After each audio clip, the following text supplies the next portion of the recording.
Magandang araw mga kaibigan. Bigyan natin ng reaction, opinion itong post ng dalawa, no? News 5 at saka Mark Anthony Lopez.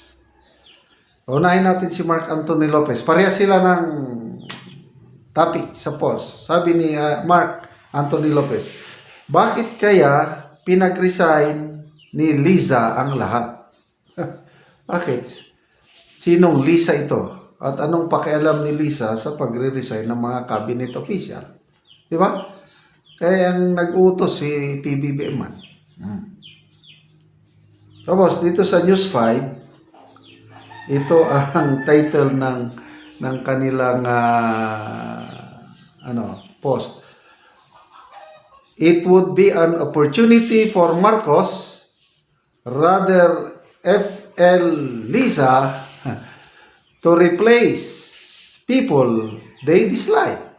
So, dalawang post, isa lang ang sinasabi na may kinalaman si FL Lisa sa pagpaparesign ng mga cabinet secretaries.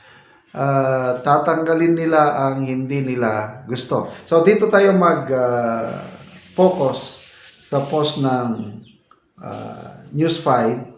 Meron silang opinion na pinablish, sinulat ni Manny Mugato. Ito yung writer nila o columnist.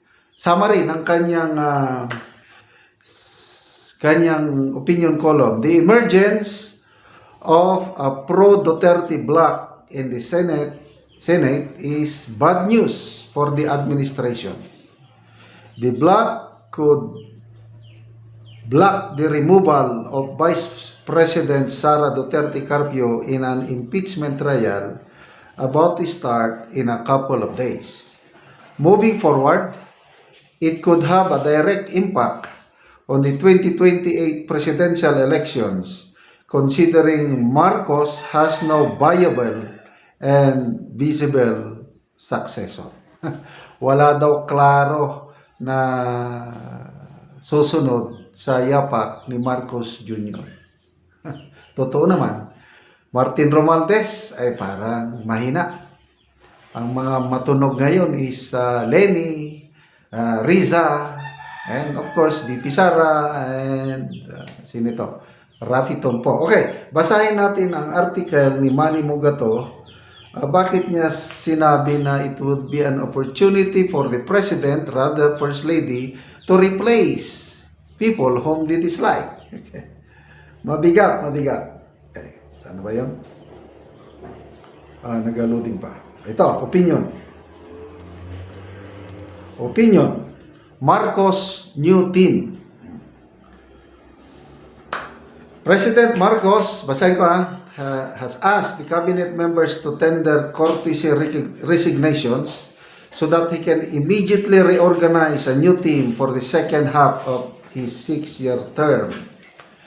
The President's action was not a surprise. Oh, magaling itong columnist na ito. Inaasahan niya na. He wanted to clean up the government and replace non-performing executives who would take the blame for the disastrous performance of Alianza Coalition in the just concluded midterm election. Only 5 of the 11 senatorial candidates the President has endorsed won. Tulfo, Lacson, Soto, Cayetano, and Lapid. 6 others lost. On the other hand, former President Rodrigo Duterte political allies won 5 seats, joining 5 other sitting pro-Duterte senators. Incumbent, mayroon ng 5 na pro-Duterte. Itong election, may nanalong 5. Di 10 na ang pro-Duterte. The emergence of a pro-Duterte bloc in the Senate is bad news for the administration. The bloc could block the removal of Vice President Sara Duterte Carpio in an impeachment trial about to start in a couple of days. Moving forward, it could have a direct impact on the 2028 presidential elections, considering Marcos has no viable and visible successor. Duterte's potential return to power, ito yung pinaghahandaan nila or kinakatakutan nila. Duterte comeback through his daughter would be problematic because she could get back on Marcos, whom she blamed for her father's detention in The Hague. Yes. Sino ang may kagagawan? Bakit nakakulong ngayon ang ating Tatay Digong? Ang sabi ni Vice President, it is the President himself who directed it. Pati si Senator Amy. Yun ang kanilang ano. So, team up na ngayon, Sara Amy. It could also derail Marcos' legislative agenda and initiative inquiries into the administration's perceived wrongdoings, fueling political instability that could impact economic growth. Some have reacted negatively to Marcos' call for courtesy resignation as too drastic. May mga sectors na hindi maganda ang dating. Itong decision ng Pangulo na mass resignation. Hindi dapat. Already, the markets have reacted adversely to the courtesy resignation with the stock market soft opening as major indices were shown. Apektado na ang stock market. Domestically, Marcos might be looking for scapegoats to blame the Alianza for showing in the midterm election despite his vigorous campaigning in the provinces. Talagang umiikot ang presidente. Masipag, kinampanya niya. Talagang, ito na, mamili kayo. Yung madilim na kahapon, meaning Duterte daw. Gusto niyo bang bumalik sa madilim na kahapon o ang maliwanag na kinabukasan? Ay, wala. Ang ginusto ng botante, yung madilim na kahapon. Political observers believe the president would retain the majority of the cabinet members. Ako rin eh. Kasi kanina sa Malacanang may okasyon doon. Wala. In-address niya ang kanyang to the honorable members of the cabinet. Ay, kadali. May laman pa bang aking cabinet? Sabi niya. Tapos patawa-tawa lang siya. Parang hindi seryoso. Retain members, majority of the cabinet who were seen as outstanding, like Transportation Secretary Vince Dizon, Chodoro, Recto, and the Remulla brothers, John Vic and Boying. Yan. Yung mga umaasa na matanggal yung magkapatid na Remulla, baka madismaya lang kayo. So,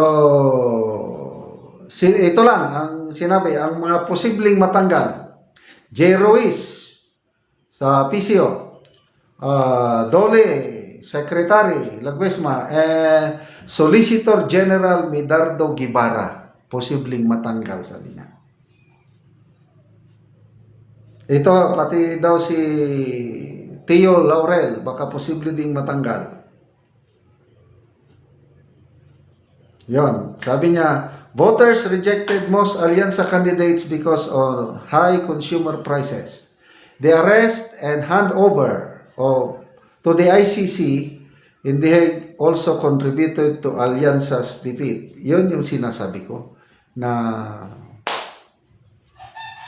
malaking bagay yung pagkatalo nila, yung dalawa, ICC, PRRD at saka yung impeachment.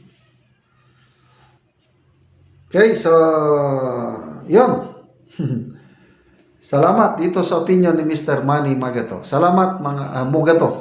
Salamat mga kaibigan sa inyong pagsubaybay sa ating channel. Nakakatulong kayo ng malaki sa Tribong Talandig ng Bukidnon. Dahil ang sweldo natin sa channel na ito is tinutulong natin sa tribo.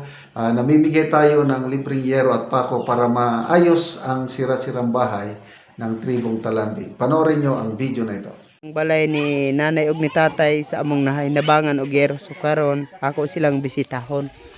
Ayo! Ayo! Ay, maayong udto na, tay. dito. Og karon mo na ni ang nahatag ni tatay ug ni nanay nga yero. So nataod na gid nila, so maayo na ang ilang atop. Nanay, tatayon sa inyo yung maistorya bahin sa gihatag sa inyo nga yero, lansang og plinsen. Karon maayo na inyong atop. Nagpasalamat mi kay na hinabangan migsin ug lansang apil na ang nagbidyo ug sa Ginoo. Daghang kaayong salamat. Hinaot pa unta nga, mapadayon ang hinabang.